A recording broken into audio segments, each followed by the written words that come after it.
right, guys, welcome back. We're live once again on Facebook Live, as well as this will be broadcast again on YouTube. So we want to welcome you guys back to another episode of Renew Your Finance. We got another great episode for you guys tonight. We're looking hopefully to bless you guys with some more information, some more different thought processes. And tonight we'll be talking about baby step 4 and dealing with your investments and as far as investment for retirement and getting everything ready for, baby step 4. So without further ado, we'll do a quick recap and then we'll jump right in and get things started, guys. But once again, welcome. And thanks again for joining us. Hey, good evening, everyone. I hope everyone is having a wonderful week on starting off. So last week we discussed about, getting our affairs in order in the event that those things that we wouldn't want to happen to us actually happen. And what we were discussing last week, we were talking about our life insurance and knowing exactly what policies that we should be taking. So we went over like eight different type of policies that you can have access to in order to make sure that if these things happen in your life, that is unexpectedly, like we had a lot of people chime in last week talking about that subject, then you'll be prepared for that. We talked about whole life versus terminal life. Like I have term life. I don't have whole life because it wasn't advantageous to me and my family to have whole life. We talked about mortgage insurance, having the proper mortgage insurance on your home, not just any old mortgage insurance that where you get it and you don't quite understand the policy, where you're not able to pay for any repairs that may happen to your home. We also talked about auto insurance, which is a heartburn to me when it talks about auto insurance based upon what type of coverage you have. Are you covered for certain things? In my case, I wasn't covered for a shattered window on my car, where it had to go above a certain deductible, which it wouldn't exceed that deductible. So therefore I had to pay out of pocket. So if you hadn't had a chance this week to go back last week and check out that video, please check out that video. But this week we're going to be talking about investing. And we're going to throw some disclaimers out there when it come out with investing, because in my experience, when we get to this part of the actual baby steps or this journey that we're taking, people get very excited about investing, and it is exciting. But however, we need to stay with the plan. We need to be deliberate. We need to be strategic, and not allow our excitement overall the actual thing that we need to be doing or what we should be doing up to this point here in baby step 4, and that is going through baby step 1. Having $1,000 emergency fund, so that if those unforeseen things, and also give you that confidence to know that you can save $1,000. Baby step 2, making sure that you get a budget, your strategic budget, lay out your plan, not by yourself, not in a vacuum, if you with your significant other or your spouse, and also doing your debt snowball. And baby step 3, you got to protect those 4 walls. And as we discussed in the previous weeks, we're talking about that 3 to 6 months emergency fund. And if you had all those things going for you, or you accomplish all those first 3 steps, then we're going to talk about investing. And we're going to talk about the importance of investing. Investing is not putt-putt. It's a golfer's game. And we're playing the long game. And that's what we're going to be discussing tonight. Back to you, Adrian.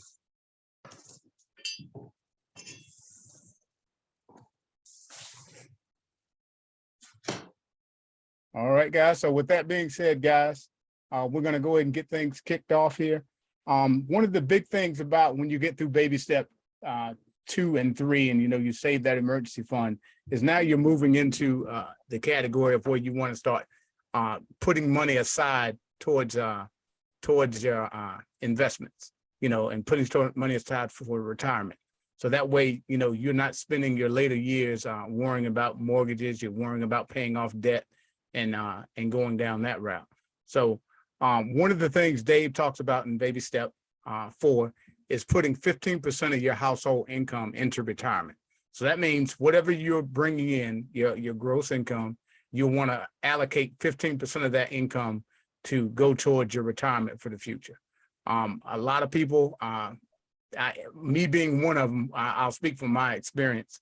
The most I ever was putting into my retirement was about 5%. 5% was what we had to put in to get the company match. So that's what we put in. Didn't really know a lot about investing. Didn't really know a lot about 401ks. Always heard that, you should have money in it. You should be putting money aside for it, but never really understood the magnitude of the requirements for that. Once we got on the program with Dave, and we've gotten to the point where we were able to pay off all of our debt, pay off all of our consumer debt at that point, we found out that we had a lot more of our income left over to do other things. Because before, 5% was what we thought was the most money we could put into investments. But that's because all of our money was tied up in debt. It was tied up in things, car notes, student loans, home equity loans, all these other things that we were mortgaging against, our time, buying things, before we had the money to pay for them. So, and that tied up a lot of our everyday cash. So for us, moving to baby step 4 allowed us the freedom to add more money into our investment accounts. So what we want to talk about now is talk about the different types of investment accounts and investment vehicles that they have out there. So, Rondell, you want to give them a quick preview on that? So some of you on the call, and let me give you a precursor. So some of you on the call, like myself, before, as Adrian just stated, I wasn't really invested because I was in the United States military. And being in the United States military at the time, I'm more like I have a pension, so quote unquote. So therefore, with my quote unquote pension, you may not feel compelled to invest in a 401k or a Roth IRA, but now things have changed. And after my retirement, I've learned that the government has gone away from that pension type lifestyle that you may be in if you worked at one of the companies here in Virginia, like Procter and Gamble, or one of the other companies here in Virginia. So now they're actually making individuals more responsible for their own retirement well-being. And one of the things that they're making themselves responsible for is having what we would call a 401k. Now, a 401k is not hard to invest in 401k, but I will tell you it can be hard for those who are very new to investing. So 401k is a retirement plan savings that's offered by American employees that has a tax advantage, so to speak, with a 401k. And what I mean is that an employee signs up for a 401k, like Adrian stated, they agree to pay a percentage of their paycheck. Now, Dave teaches us to invest at least 15% of our paycheck. Now, mind you, you will have those matching. They may match the first 3%. Dave doesn't count that into your 15% that you're going to invest, and neither do I. And so I invest 15%, but also I have a 3 to 5% matching with the company that I have. And as it stated that the employer would match a part of all that contribution, and the employer gets to choose among the number of investment options, usually mutual funds.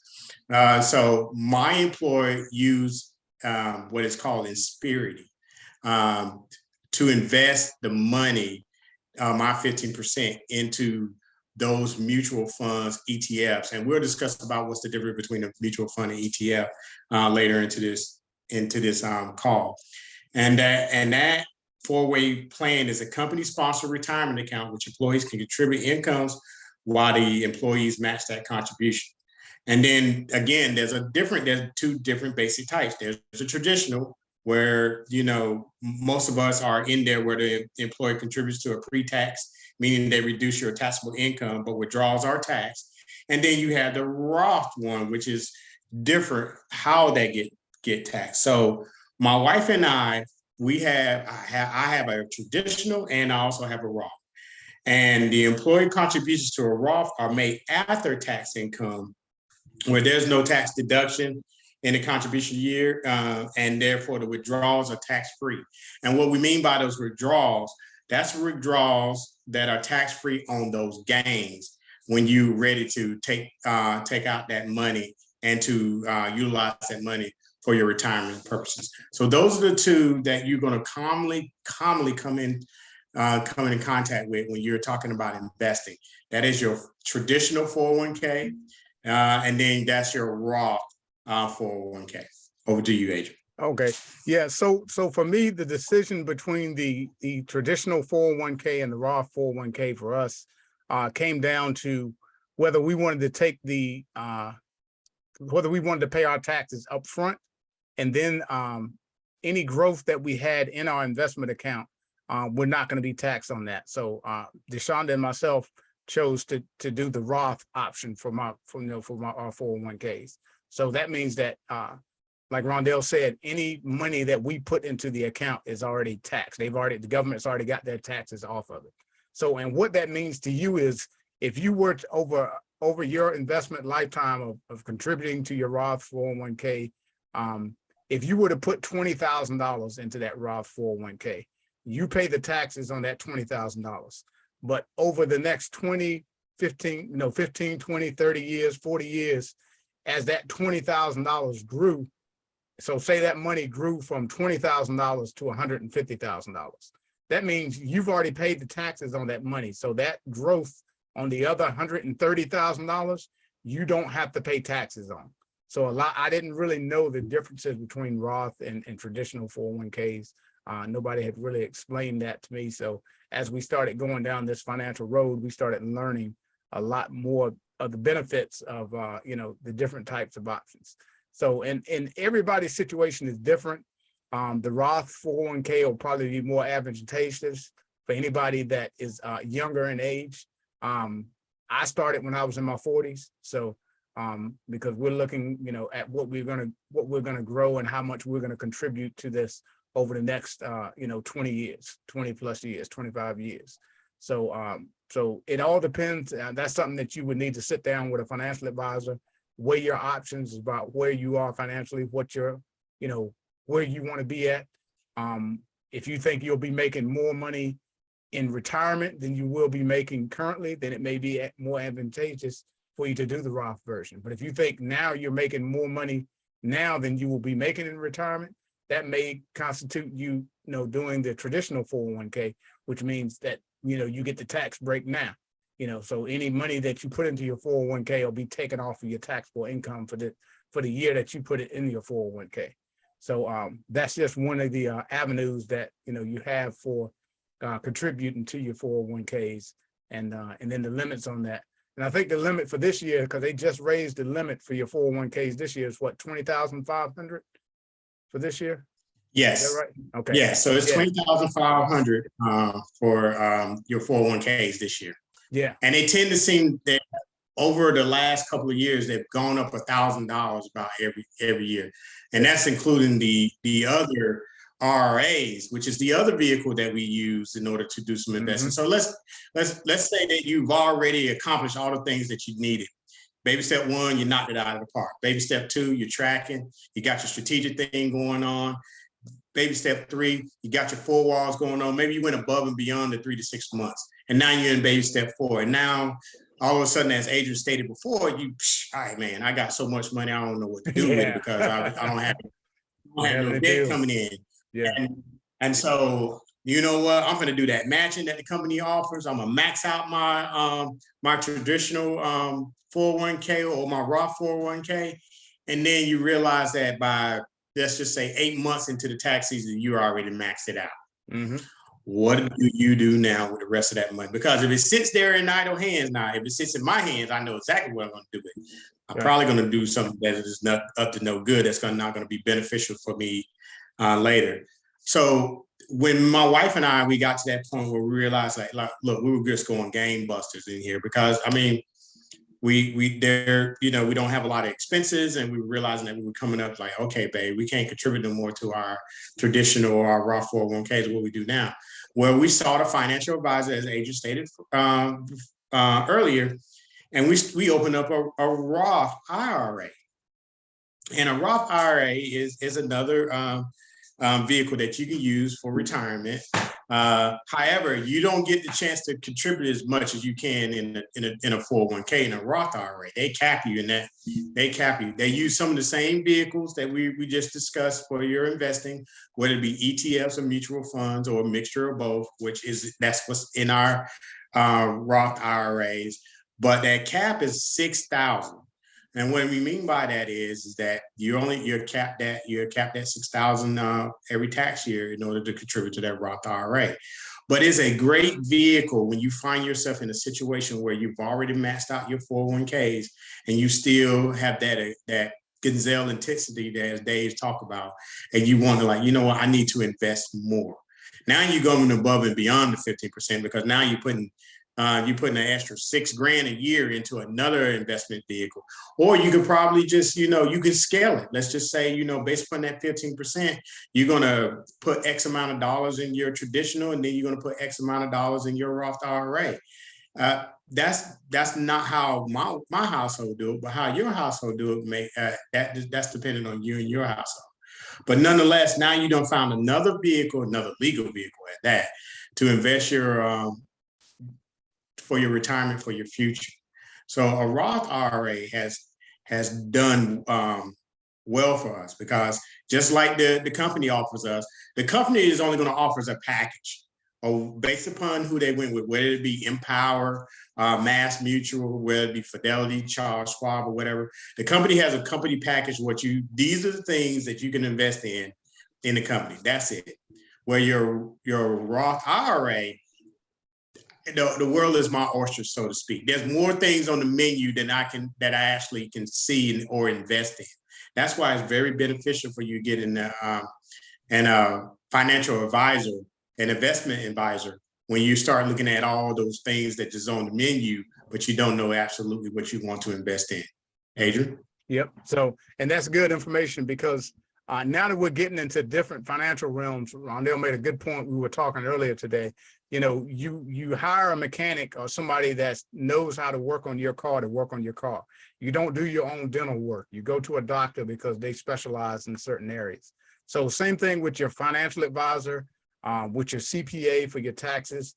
These are people that specialize in certain areas that you may not have a wealth of knowledge in.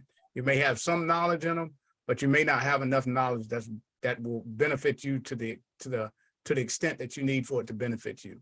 One thing that I've always done is I've always done our own taxes. I thought I was doing pretty good using H&R Block's online application, but I found that it's very important over these last couple of years, as me and Shauna have been on this debt-free journey, that you speak to people that know the lingo and that can understand taxes and can let you know certain tax benefits based on where you are with your income, and try to benefit you as far as paying the least amount of tax as possible.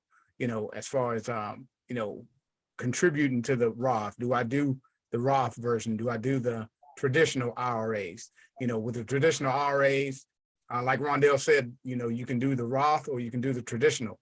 Even this is outside of your 401k. So if you do the traditional 401k, now you have the option of putting, up to $6,000 in that traditional IRA, and that money comes off of your taxable income.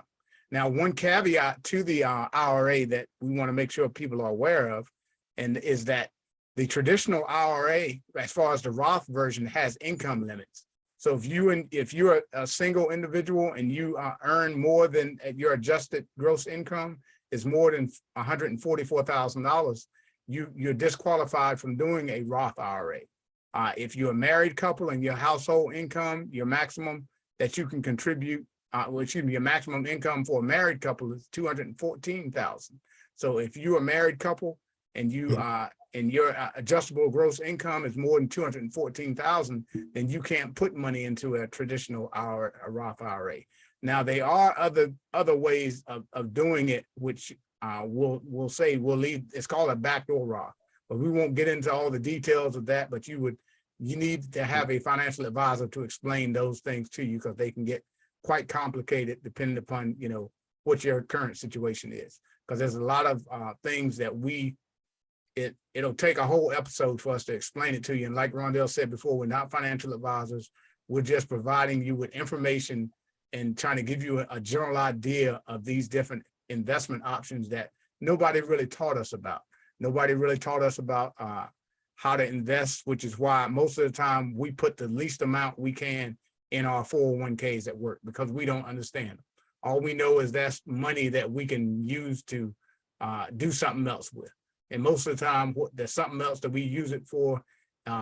It mostly doesn't bear any fruit, afterwards. Once we spent it, it's gone, and we don't have any benefit from that money later on. So this is just part of our financial plan, like we said, that is going to give us the freedom that we're looking for later on. So I know a lot of us would love to say, at this age, I can retire. But without a plan, without starting to build that plan out now, and for what's going to happen in the future, 5 years, 10 years, 20 years, 30 years, we have to be thinking about where we want to be at. I did a lot as far as in my career. From when I first started out 20 years ago, I was in retail sales. And one thing that I was very mindful of was I looked around at, people that I worked with and saw, what they were doing. And that made it influence me greatly on deciding what I wanted to do with my life and my career. I was in retail sales. I worked at a furniture store when I first moved up here to Virginia. And one thing that I noticed that, a lot of the folks that I worked with had been doing this career for years. A lot of them had been through divorces, because we always had to be on the job because we had to be available on weekends, holidays, and my decision was that, a lot of them were still working because they still had mortgages. Some of them were in their 60s, late 60s, and they're still working, and I'm like, okay, well, I'm noticing this, but this is not where I want to be at when I'm 60, still, working every weekend. So you have to think about things and take action now to get yourself to where you can make decisions on what you want to do. Like right now, me and Deshonda have picked our retirement age. Our age right now is 62. But I have a caveat to that. Now that we've paid everything off, God has put us in a position to where we've paid off things greatly, a lot faster than what we thought was even possible. He's exceeded our expectations. He's stepped in certain areas of our lives and continued to push us forward faster through this journey. And which has allowed me now to start planning for when I'm 55. So we're putting money aside now that when I turn 55, I'll have the option to decide whether I want to do a soft retirement, whether I want to retire fully, whether I want to, venture out into some of my own personal business ventures, because I have some other business ventures that I'm working with as well. So that just gives you that freedom. The planning we're doing now is giving you that freedom, to expand, what you want to do later. Amen. Yeah. And Adrian made a great point in there. That retirement, and having that soft retirement, or where they want to go to full blown, where the government would call the retirement age, 62, 65, 67. But what they had to do is that they had to principle that Dave tells us, and I listened to one of his podcasts this morning. And so right now, the biggest thing that's happening that's on everybody's minds and everybody's freaking out, whatever the case may be, is inflation. The big bad federal chairman came out last weekend and stated that, nope, last month in August, inflation did not subside. It actually went up by 8% which turned the market or put the market in a tailspin, so to speak. Let's be honest with you.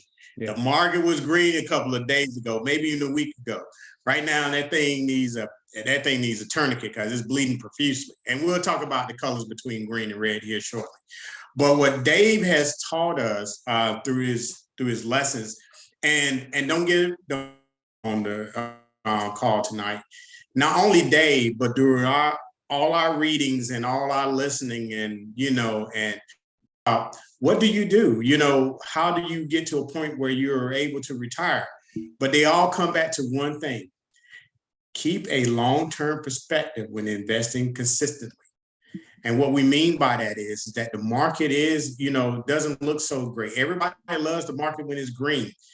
because green means good. I mean, we're naturally programmed that way in grade school. Green is good, red is bad. That's how it looks on your papers when you get, you taking a test and the teacher marks on your paper. Normally used a red pen, or one of the papers that you write, they mark it up with a red pen, the red pen bandit. So everything that's associated with red, you think it's a negative connotation come along with it. So, but Dave tells us specifically, and other financial individuals that I had the opportunity to listen to, don't pull your money out of the market, because there's a such thing that you need to learn, which is called compound interest. And here's what I can tell you in layman's terms about compound interest. If you can take $1 and put it in a place and keep it for a short period of time and make that dollar turn to $2, you just compound the money that you had actually put it in that place, that whatever you put that place at. My place is the market, the stock market, so to be exact. And so that's where you need to keep your money in there. What happens is that when people are talking about investing, they get excited, as I stated earlier in our call, about, oh, I'm going to get rich. If I could just hit this one stock real good, I can buy pennies on a dollar and then it shoot up to $2,000. Or I can buy this cryptocurrency, which there are some mutual funds, ETFs now that have those cryptocurrencies in there. Oh, if this coin can go up to, I bought it less than a penny, and if it can go up to 50 cents, I'll be a millionaire. Well, sometimes the steady and the deliberate wins the race versus the fast win the race, because we tend to run off track when we do things like that. So you have to be consistent. This is a long-term game. This is not putt-putt. And yeah, it may be slow and it may be boring and it may not be that exciting or that sexy, but it's proven. It is proven for over the years. If you can get a return in the stock market between 10 to 12% on average, those are good returns, and that's right along with the S&P 500. So in your time while you're not only listening to us tonight, take an opportunity to go out there and learn about some of these things that we're talking about, like the stock market itself. How do they trade? Because when you start investing, your shares are being traded on the stock market. You have a little bit of ownership of that company, whether it's a fractional share or whether it's a whole share. But you gotta keep in mind, keep a long-term perspective when investing consistently, because the market does go up and down. And often people get scared, they pull all their money out. And by you pulling your money out, now you pull out your potential of growth when you pull your money out of the market. Yep. And one thing about a lot of people, say, well, we've heard people that say, well, it's better for me to, to invest my money in the stock market than to pay off my mortgage or to pay off my car note, because my car note's only 2.99% interest rate. So one of the things that we found out is that, by applying this money towards paying off your debt, you're actually doing yourself a service, because now you're not concerned with how the market fluctuates. So if you were to take your money, instead of paying off your car, which is a surefire thing that you just paid off your car, now you have the title to it, and you invest this money in the market. Most people, when they invest in the market, they want an instant return, like Rondell said. And this is a marathon. It's not a sprint.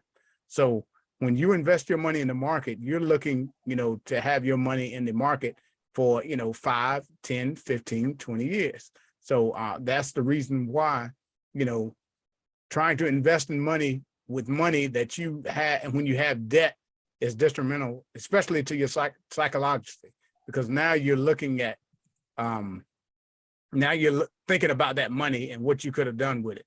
But if you take that same money and pay off your debt with it, you've just accomplished a goal. Now you've paid off debt. So now this money that you have set aside to invest can do what it's supposed to do. It can stay in the market, and it can do what it needs to do, and compound, that compound interest. One thing I want you guys to do is look up some videos on compound interest, and see exactly how compound interest works. It'll actually blow your mind to know that, how much your money can grow over a long period of time with just a little bit of effort on your part, from putting that money consistently. The main thing is consistently, investing, and consistently, through the down times, like right now is everybody's doom and gloom because the market, like Rondell said, the market is down. I mean, most people's 401k, heck, my 401k is down, over 25%, 26%. I looked at it last night. It's down 26% just this year alone. But get this, in 2000, our 401k account was up over, 40% for the year, 50% for the year.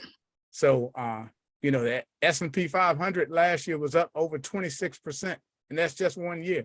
So the average over the years, guys, like Rondell said, is the average of about 10%, 10 to 12%, depending upon what type of investment vehicles you use. One thing that Dave recommends, which I so heartily agree with, is you invest in, mutual funds. We also, me and Rondell, we both invest in ETFs, which is essentially the same as a mutual fund, except for it has different caveats. It's still a bundle of different stocks that build up each one of these ETFs or mutual funds. You can research them. You can look at, sit down with a financial advisor, and they'll explain to you the differences between them. You can do your own research. And it's just a bundle of different stocks. And depending upon what flavor you're looking for, if you want a mutual fund of just airlines, or you want a mutual fund of just energy stocks, they have them all out there. I mean, it's tons of different options that you can put it in. Or you can do what they call an index fund, which is what most people do generally, is they invest in what's called an index fund. And that's based on one of the indexes that a lot of us are familiar with, like the S&P 500, the NASDAQ, the Dow Jones. These are all what they call indexes, which are benchmarks for the stock market, and it's just what they kind of gauge, how well the market is doing, because these are some of your top companies that comprise of the S&P 500. These are like the top 500 companies, but yeah, well, go ahead, Rondell.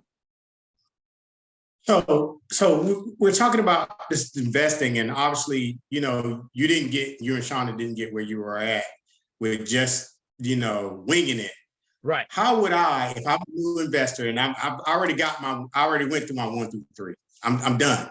Mm-hmm. But I'm not really comfortable going out there and dipping my toe in the water that I don't have experience in. How do you guys, or what would you recommend for someone if they were looking for, in your opinion, and based upon your demographics of your household, how would you recommend someone who's new to all this find a financial advisor? Well, Dave has a site where they have Smart Investor Pros. You can, one thing that I found is talk to other people that have a financial advisor, and talk to them and ask them questions about, how this person has done for them. What's their relationship? What you really want is somebody that has what Dave calls the heart of a teacher, somebody that can actually teach you about the stock market, not just do it for you, but you understand, what they're doing, why they're doing it, and they can kind of teach you this as you're going through that. Now, some people they just want to have a means, they want to be hands off, but that's fine, from the standpoint of you should know what's going on. And if you open it up, you should be able to look at it and see what's going on. You should at least have that much knowledge. But when I say hands off, that means that I know what my stuff is invested in.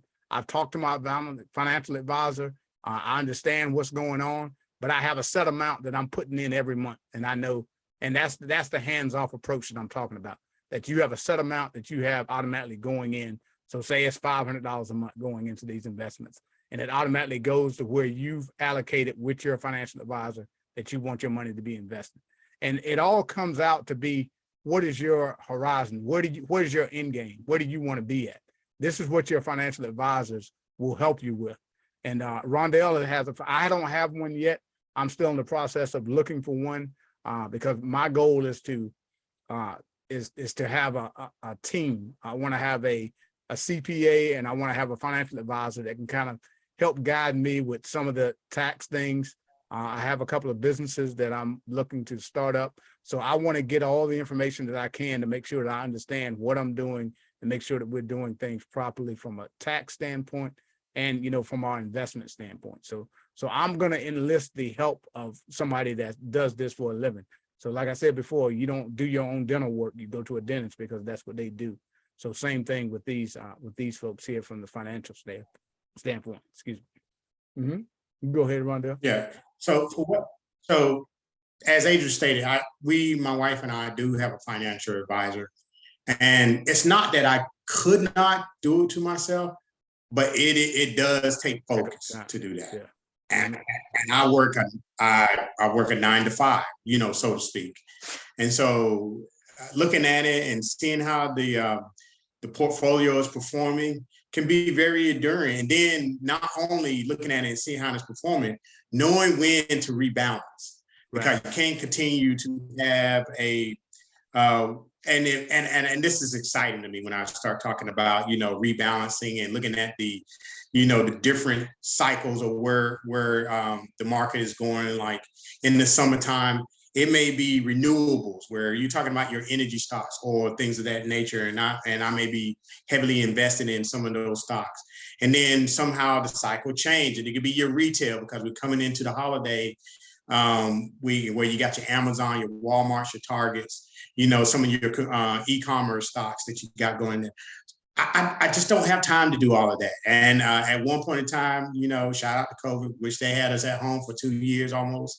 You know, I had more time to look over those things. But as we started, you know, the post-COVID phase and we start going back into society, so to speak, I found myself having less and less time to be able to rebalance portfolios, relook at that, research this company, research this group of stocks that fall into a certain category, so to speak. And it was getting daunting. That where it was almost like I was working 2 jobs there for a minute, because I already had the one that I was hands off. That's my 401k. I picked the stocks in there. I put the percentages down, what I want to do, and then bang, I'm just shooting money into that account and I get paid. But then when it came down to my Roth IRAs and looking at those and my wife Roth IRAs, I was a little bit more hands-on with those I was managing. I've always been a fan of Empower. Empower is a company that you can open an account with and be able to get a Roth IRA and invest in. And it was just so happened that there's this company called Personal Capital and by all means, I'm not sponsoring Personal Capital by any stretch of the means. It's basically, this is surely just based upon the conversation coming up during this session, that's who I have managing our Roth IRAs, it's Personal Capital. And the reason why I like them versus another person that I went with before, because that individual, I could not get anything out of him. He was very not forthcoming with information. But Personal Capital meets our home life, our lifestyle, where they were working around my schedule so I could be home and my wife could be home at the same time and go over our portfolios and say, this is what we got you invested in. This is where we're looking at here. Now, mind you, the market's getting ready to take a turn. You heard all the rhetoric and stuff like that. And this is because we read and we listen and we read about how the market does change. And so therefore, it was not very hard for him to explain things to us. But he was also kind enough, or this individual here was kind enough to break it down for my wife, who doesn't venture in that environment all the time when it comes down to investing in what's this and what's that. And he made me feel very comfortable that his company was looking out for my best interest when we were investing in some of the ETFs, mutual funds, mostly ETFs with this company. And I had no problem with him contacting me on a quarterly basis. Hey, you missed your time. We got to get together. We got to start looking at something, maybe doing some rebalancing or leaving it the same, but I need your input. He will not allow me to be a passive investor. He was more or less allowing me to be an active investor. Now, if I did not respond back to him and say, I want to set up this time, that's on me. But what I can appreciate, they were reaching out to me and say, hey, it's time. Hey, it is time for us to get together, looked at. So at the first of the year, sure enough, when the new year rolls over, sometime in January, he's going to be ringing the doorbell or the virtual email in this case, and say, hey, it's time for us to get together because we're in a new year. Your plans may have changed. We may need to do some rebalancing here, or there may be some things that you may want to add to your portfolio, and we need to get after that. And that's when we're going to get after it also in the first of the year, because it'll be a clean slate. There'll be a big purchase that'll be off our budget at that particular time, and so now we need to look what we're going to do with those additional dollars and what they may have for us to invest in. So yeah, that's one that I use. I've used Personal Capital. I use Mass Mutual. I've used Charles Schwab. I use Fidelity. But when I was using those, there was a hybrid between my company was using some of those agencies, and I was using those agencies also for the betterment of our family. But now it's just my Insperity for my company, and then Personal Capital. They manage all the Roth IRAs, and it gives me that sense of peace that I have someone that's experienced watching over these numbers, but I'm not oblivious of what the information that they give me when we have our conversation or our meetings in this case. Yep. But yeah, that's what you need to do. Yeah. So, but long story short, this is this is where we are with baby step 4, and starting to do the investment. This is where we start to touch on some of the investing. And, there is another step to this when you get to baby step 7, once you've got the house paid off, where there's another level of investing that you do along with your giving. And one thing I want to say about giving is throughout this entire process, we've always been giving from baby step 1 all the way up until this point. We've never neglected to give our tithes and offering. That's never been something that we took the finances from God's house and put them towards our debt. God never asked us to go into debt, so we shouldn't take what we believe is due to him to put it towards debt. So one thing that we did want to add, as we get ready to wrap this session up on the hand of investing, talk to your HR departments, make sure you understand what your 401ks are if you have one. If you don't have a 401k and you're ready, you finished, like Rondell said, baby step 1 through 3, and now you got your emergency fund done, and now you're going to start looking at, in investing for your retirement. Talk to your HR department, understand what your options are within your 401k, ask the questions about, how your employee matches work, how much do you need to contribute to get the maximum from your employers? Because if you're not doing that, and like I said, and you've completed all your other baby steps, you got all your consumer debt paid off, you're really giving away free money. Because if your employer is matching, 4%, or your employer is matching 5%, I even read in some of the groups that I belong to where some employers are paying 8%, match. That's 100% return on the money that you're putting in, and you have done absolutely nothing. So just remember that. Where else can you get a 100% return on your money, up to 4% or 5%, guaranteed, just from having the money taken out of your paycheck every week. So just keep that in mind. So at a minimum, you should, at least be getting that 100% guaranteed. And if you think about it, that money that you just invested, that they just doubled by matching it, now you're taking your money and the money they gave you, and you're investing that into the market, and you're allowing compound interest to not only, to take that money and it's making you money in your sleep. So there's a reason why, people talk about investing, and why you have so many millionaires that, from investing and using the compound interest. So that's just one thing that you guys need to think about. You can see stories where they had a school teacher. I think they had this on a couple of years ago. I was looking at this. They had a school teacher, never made over $40,000 a year, but she consistently invested, from the time she started, when she was in her, early 20s, up until the time she retired. By the time she retired, and get this, she never made more than $40,000 a year.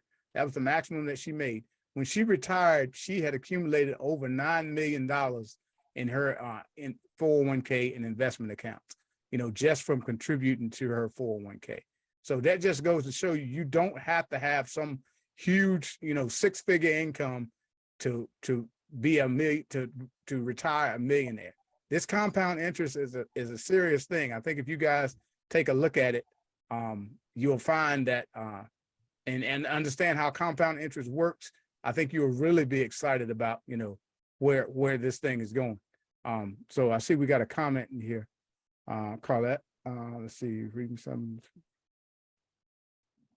Yeah, so that's exactly what we call it. Yeah, so we had somebody in the chat that said one thing that you should keep in mind is that you need to look up the mutual fund companies that your money is going into, because not all mutual funds and are beneficial, or a lot of them, some of them have high fees. So these are things you should keep in mind when you're looking at mutual funds. That's a great point, Carla. I'm glad you put that in there because bless my heart. I will also go on morality too. Mm-hmm. So one of my financial advisor, he would, based upon the thing that I filled out the form, he knows what I won't invest the money into, and he will not look at any of those investments for me. Like cannabis, that's not something that I'm willing to invest in based upon my my personal morals, or anything that I'm aware of that utilize animals as research. Any company that utilize animals research, that he knows that I won't invest in that neither. So that is a great, because sometimes you just don't know. Mm-hmm. Yeah, you don't know that you're in your mutual fund. You may be investing in a tobacco company, and you may not be a pro person for tobacco companies. So that is an excellent question. Yeah, and another thing as well that I want to add to that is you need to know, exactly where, what, like I said before, the rates that they have on those, the fees that they have on those funds, where they're going, what is the return on those? What have these mutual funds done over the last 10 years? Has it only, given you 1%? Like there's different type mutual funds. And if you don't understand what they are, you can be hurting yourself. You can be putting this money into your investment account and it can make you zero to almost nothing. And unfortunately, I had a situation that hit close to home with me, which was my own mother. God bless her. She was putting her money into her Roth 401k at work. She had been doing it the last, 15 years. And because she didn't understand how the 401k worked, all she knew was she didn't want to lose her money. So she put it in whatever fund was the default fund that they put it in, which is basically like a bond. And it really, over those 15 years, is very conservative, like Rondell said. Whereas if it was properly invested over different spread across, don't put all your eggs in one basket. But if she had spoken to someone and understood, and somebody had been able to explain to her the different funds and how to spread that across, she would have, the fund she had it in did 1% during the year of COVID. And the market overall for the other funds, she worked for the federal government, and the other funds that the money, like the S fund and I think the C fund, those funds had did over 40% in those years. So, and I'm just thinking over the last 15 years of her putting all her money into those funds because she was afraid. She didn't understand how the stock market worked. All she knew was she had a coworker that told her one year they lost over $100,000 in their 401k in one, during a down year, probably somewhere around 2008 or 2000 when the market crashed, somewhere around there. And, that's all she heard. But what that person didn't tell her is that, how much money, if they lost over $100,000 in a year, that meant that this person probably had close to $1 million or over $1 million in their 401k in order for them to lose that much money in 1 year, with a downturn. But they didn't tell her that, because I invested X amount of dollars, this 300,000 that I invested over the last 20 years has grown to 1.2 million. They didn't tell her that part. All she heard was this person lost over $100,000 in 1 year. I don't want to lose my money, so I'm not going to invest. I don't understand it, so I'm just going to do this. And then, so she didn't really benefit the way she should have with that money being properly invested. So that's one thing I want to say is you got to educate yourselves, because I didn't know anything about mutual funds. I heard about mutual funds. I didn't know anything about mutual funds. I didn't even know what an ETF was. first time we sat down with a financial advisor, I knew about mutual funds. I did the research on those. He had set us up with ETFs, and I called him. I was like, wait a minute, what are these ETFs? Because he didn't explain anything to us. He didn't explain to us what they were, how they worked. And so we felt like, you know, hey, this is somebody trying to take advantage of us. We don't know what's going on. So that's why you have to educate yourself about these different type funds. And now that I know what ETFs are and we did our research, we know, you know, they're pretty much like mutual funds, but they have some different tax benefits, like Rondell was saying. And your financial advisors know this information. You know, you can do your own research if you have time, but you can, you know, you can learn, you know, about this stuff. But that's one of the things that you guys have to keep in mind is that educate yourself. And like Carlette said, you know what is in these funds, know what your funds are invested in, because it, you know, 20 years later, that's a lot of heartbreak to find out that you were investing in something that had you moved your money over to here, you could have had this amount of money, you know, over that 20-year period versus actually, you know, almost nothing. You know, once I talked to my mom and she showed me her account, we moved some of her funds over into the proper funds. And I think that first year that she moved them over was the year that the S&P 500 did 26% that year. So she was able to, you know, get a new heating and air conditioning for our house because she was able to take some of that money out of her Roth that, you know, she gained in just that 1 year, you know, off of the money that she had in her Roth account, which was more in that 1 year than she had gained in the whole 15-year period she had been putting money into the account. So it pays to know what your money is invested in and to make sure it's properly invested. So, but yeah. But, absolutely. So let's recap. So we started off talking about investing. We started talking about your employers, what they have to offer to you, your traditional and your Roth 401ks. I'm a firm believer, Adrian has said it many times, I don't leave no money on the table. Mm-hmm. And my employer is going to give me the opportunity to invest in a vehicle that they have for me at my job, and they're going to do a match. I'm getting that match, because anytime you leave a job doesn't mean you leave the investment. Right. You can take that with you, roll it over. So and so with that being said, again, you go in that gazelle intensity, you done maxed out your Roth or your traditional 401k, and you still need to invest some more.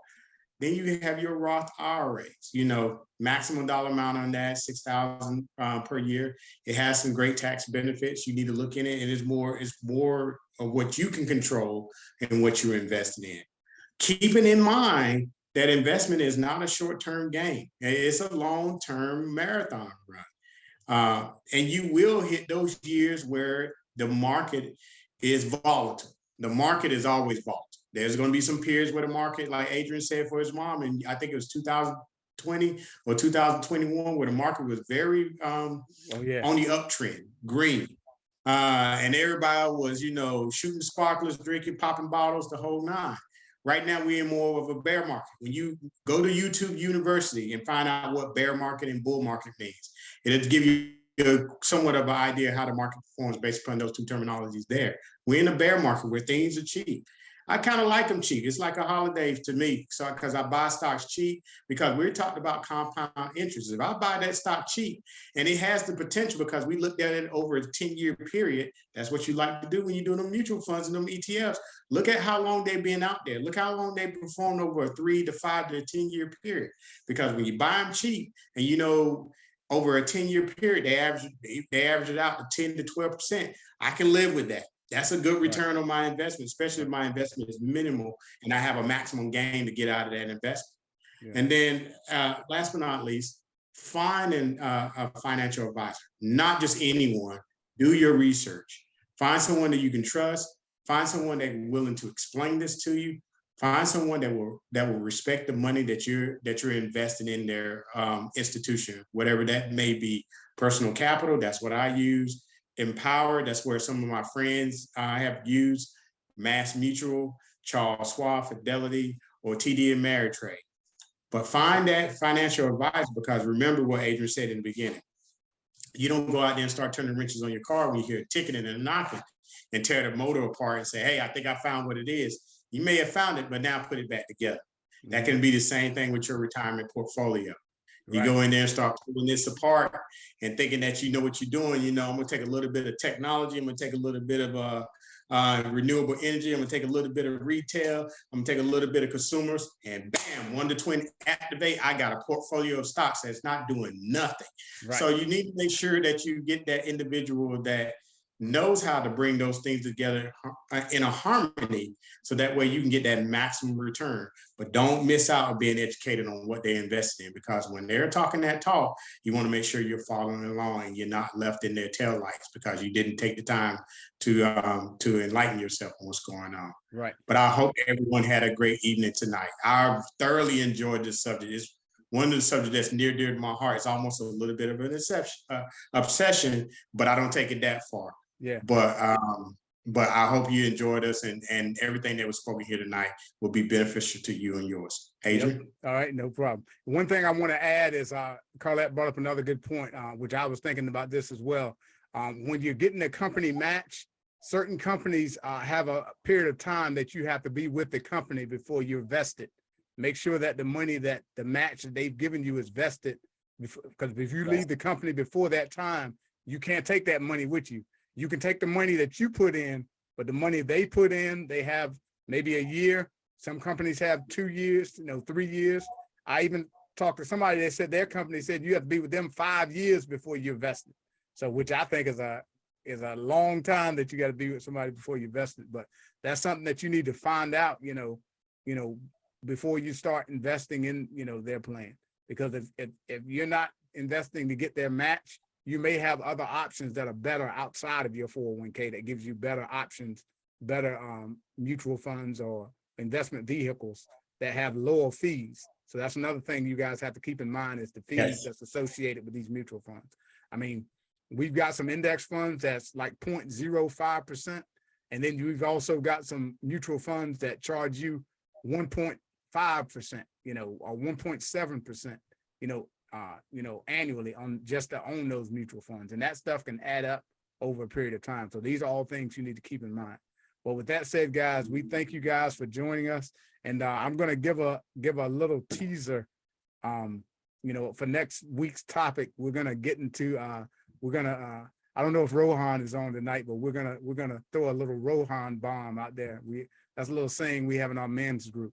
And we're going to talk about the subject of, how does debt play a role in our faith when it comes to believing God for things? Amen. So that is going to be our topic for next week, and we're going to dig into that and dig into that subject of faith and how debt plays a role into our faith or our lack of faith when we're leveraging debt to do certain things. So with that, guys. Thank you guys for joining us, and we'll let you get to your Monday Night Football, and we'll hope to see you guys again next week. Have a great evening. Thank you, everyone. Have a great evening. All right. And be blessed.